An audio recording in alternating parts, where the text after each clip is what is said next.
A to Z sports prime में आप सभी श्रोताओं का बहुत बहुत स्वागत है। श्रोताओं, आज हमारे बीच में पतंगबाजी के दो मशहूर खिलाड़ी अजीम खान साहब और मुनव्वर खान, आपका हमारे स्टूडियो में बहुत बहुत स्वागत है। हम आपका बहुत बहुत स्वागत करते हैं। तो सबसे पहले मैं आपको ये बता दूं कि पतंगबाजी का जो खेल है वो देसी हमारा भारतीय खेल है। कहा जाता है काठियावाड़ की एक जगह थी जहाँ पर राजकुमार सोमवंशी नाम के एक बादशाह हुआ करते थे, तो उनके बाद से ये खेल चालू हुआ। कुछ लोगों का कहना ये है कि ये चीन से स्टार्ट हुआ है, लेकिन उत्तर भारत, हमारे मध्य प्रदेश और अन्य जगहों ने तो इसके अंदर कमाल कर दिया। अजीम खान साहब, सबसे पहले मैं आपसे ये सवाल करूँगा कि पहले की पतंगबाजी, जैसा कि आपने सुना है पहले की पतंगबाजी कैसे होती थी, क्या होती थी, लेकिन इस महंगाई के दौर में इस खेल के क्या हाल हैं, ये बताइए। पतंग क्या भाव है, मांझा कितने का आ रहा है, क्या है, ये आप इसमें थोड़ा रोशन डालिए। सब पतंगबाजी जितनी महंगी होती जा रही है, देखा जाए तो पतंगबाजी उतनी तेज़ भी हो रही है, क्योंकि महंगाई बढ़ रही है। तो लोग जो पहले पतंग लड़ाते थे, मतलब 1000 गज़, 1500 गज़, 2000 गज़ पे जो पतंग लड़ती थी, अब वो हट के 200-300 गज़ पे लड़ गई हैं। 300 बहुत से ज़्यादा किसी ने लड़ाया तो 500 गज़ से ज़्यादा नहीं लड़ाता, क्योंकि महंगा मांझा है, पतंग भी महंगी है, इसलिए पेच छोटे हो गए हैं और तेज़ हो गई। क्योंकि पहले लंबा लड़ता था, जो 1 घंटे के अंदर मान लीजिए 15-20 पतंग लड़नी है, तो वो यहाँ 1 घंटे में कम से कम 50 पतंग लड़ जाती हैं छोटी। तो उस चक्कर में क्या है, पतंगबाजी तेज़ हो गई। मेरा मानना ये है कि पतंगबाजी तेज़ हो गई है। मैं आपसे पूछना चाहूँगा मुनव्वर साहब कि अभी तक आपने कहाँ के आपकी टीम गई और कहाँ किस तरह आप लोगों ने वहाँ पे लड़ा है? हिंदुस्तान में काफ़ी जगह, लखनऊ, मुरादाबाद, रामपुर, बरेली, जयपुर, दिल्ली, बॉम्बे, लगभग सभी जगह लड़ चुके हैं। मैं आपसे एक और सवाल करना चाहूँगा कि आज पहले जो मांझा सुतता था या बनाया जाता था कांच के अंदर पीस के, क्या है आज किस तरह का मांझा आता है? अब पहले क्या था, ये लोग पहले लुगदी बनाया करते थे, उससे सूता करते थे। जो मांझे को अपन को रखना पड़ता था ताकि वो जो मसाला तागे पे चढ़ा है वो एब्जॉर्ब हो जाए उसके अंदर। अब क्या है, टोटल केमिकल की डोर आने लगी हैं, जिसमें रखने की ज़रूरत नहीं पड़ती है। आप लेके आओ, मुश्किल से हफ्ता भर रखोगे मत, आप डायरेक्ट दूसरे दिन उड़ाना शुरू कर दो आप उसे, कोई केमिकल उसमें रखने का कोई सवाल नहीं है। केमिकल क्या, अगर आप रख लोगे तो वो ख़राब हो जाती है डोर, और 6 महीने साल भर के बाद ख़राब हो जाएगी, इसलिए उसे रखना नहीं है। डायरेक्ट लो, लड़ा लीजिए आप, ऐसा रहता है उसमें। कि मुनव्वर साहब, आप ये बताइए कि आज पहले मांझे के भाव क्या भाव थे, आज क्या भाव हैं उनके? देखिए, जो हमने पतंगबाजी चालू की 20 साल पहले, लगभग उस टाइम 600-650 रुपये की एक चक्कर मांझे की आती थी। आज वो स्टार्टिंग रेडी 1800 रुपये है, 1800, 2200, 2500, 3500, फिर ये 5-6 हज़ार रुपये तक जाता है। जैसे क्वालिटी वैसे कीमत। ये मांझे से जो हाथ पाँव जो कटने का डर रहता है, ये इस पे देखिए, वो तो चाइना वाला मांझा है, उस पर तो गवर्नमेंट ने ही बैन लगाया हुआ है। वो उड़ाना भी बैन है, बिकना भी बैन है, लेकिन वो बेचने वाले बेचते हैं, उड़ाने वाले उड़ाते हैं। उससे नुकसान तो होता है। नुकसान है ना, कई नुकसान है। गर्दनें कट जाती हैं, कई मौतें हो चुकी हैं दिल्ली में, आपके लखनऊ में, इलाहाबाद में। इनसे बचने के लिए आप ये बताइए क्या उपाय सरकार को करना चाहिए? देखिए, मेरे हिसाब से ये है कि जो बेच रहे हैं उनकी मतलब हर 15 दिन, महीने भर में एक इन्वेस्टिगेशन करना चाहिए कि किस तरह का मांझा बेच रहे हैं वो, ताकि इन लोगों को एक डर रहे, खौफ रहे कि यार अपन ऐसा नहीं कभी छापेमारी में ये मांझा या ऐसा कुछ चाइना का मांझा अपन के पास पकड़ में आए तो दुकान सील हो सकती है, लाइसेंस कैंसिल हो सकता है। इसलिए मेरा मानना ये है कि इन लोगों को ये स्टेप लेना चाहिए कि जितने भी बेचने वाले हैं उनको भी आप दबाव रखेंगे तो ये लोग खुद से ही नहीं खरीदेंगे। जो बेचने वाले हैं, बाहर से आता है जो माल, तो वो लोग खरीदेंगे नहीं, क्योंकि माल में कोई खरीदार नहीं मिलेगा उनको, तो इसलिए बिकेगा नहीं मार्केट में। क्योंकि देखिए, पब्लिक जो है वो खरीद रही है, तो वो तो जब दुकानदार बेचेगा तो खरीदेगी, जाहिर सी बात है। तो इन लोगों को चाहिए, गवर्नमेंट को दुकानदारों पर बैन लगाना चाहिए। दुकानदारों पे और हर महीने 15 दिन में एक इन्वेस्टिगेशन करना चाहिए कौन कौन सा मांझा है आपके पास। अच्छा, ये स्कूलों के अंदर जो बच्चों को नहीं उड़ाने देते, क्या ये सही है? नहीं, गलत है। मेरा मानना ये गलत है कि ये तो एक अच्छा शौक़ है, ये इसमें कोई ख़राबी नहीं है। इसमें क्या है, नज़रें की जो है, आप नज़रें अच्छी रहती हैं, इसमें आपका फिजिकल एक्टिविटी होती रहती है।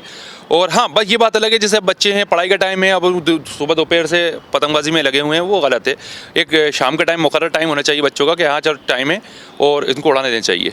मेरा मानना है, क्योंकि मैं खुद पेशे से वैसे इंजीनियर हूँ मैं, लेकिन मैंने भी बचपन में शौक़ करा है, लेकिन ऐसा नहीं है कि ये ख़राब है। जी। मैं आपसे ये पूछना चाहूँगा मुनव्वर साहब कि यहाँ पर तो भोपाल के अंदर पतंग उड़ाने की काफ़ी जगहें हैं, एडवेंचर जोन है, ये सब है, तो यहाँ क्या इस खेल को बढ़ावा देने के लिए और क्या करना चाहिए? अब बढ़ावा देने के लिए यही चाहिए कि कोई एक फिक्स ग्राउंड हो जो अलर्ट किया जाए पतंगबाजों को पतंगबाजी के लिए, और बाकी इसको एक स्पोर्ट कोटे में शामिल किया जाए। गवर्नमेंट द्वारा साल में 1 या 2 टूर्नामेंट रखे जाएं जिससे लोग इंकरेज हो आगे बढ़ें इस शौक में। गवर्नमेंट को कुछ फाइनेंशियली मदद भी करनी चाहिए। जो लोग पुराने हैं पतंगबाजी छोड़े बैठे हैं महंगाई की वजह से, उनको भी थोड़ा बहुत मदद दी जाना चाहिए फाइनेंशियली। आप बताइए कि क्या इसको राष्ट्रीय स्तर पे खेलों में शामिल किया जाना चाहिए? बिल्कुल करना चाहिए, ये ज़रूरी है करना चाहिए, क्योंकि ये भी एक स्पोर्ट्स है। इसमें भी मतलब जो खिलाड़ी होते हैं उनका एक हुनर होता है, वो अपना खुद हुनर प्रैक्टिस कर करके हुनर अपने अंदर लेते हैं, उसका फिर वो उस हुनर को लगा के दूसरे अपोनेंट को काटते हैं। तो इसका मतलब ये है, ये जब इसमें स्किल्स का काम है, पूरा टोटल स्किल्स वाला गेम है, तो इसको लेना चाहिए इसको। इससे कोई नुकसान तो नहीं है खेलों में? नहीं, नुकसान क्या है बताइए ना आप। देखिए, नुकसान जब हो जब किसी का क्षति हो रही हो, इससे किसी की क्षति नहीं हो रही इसमें।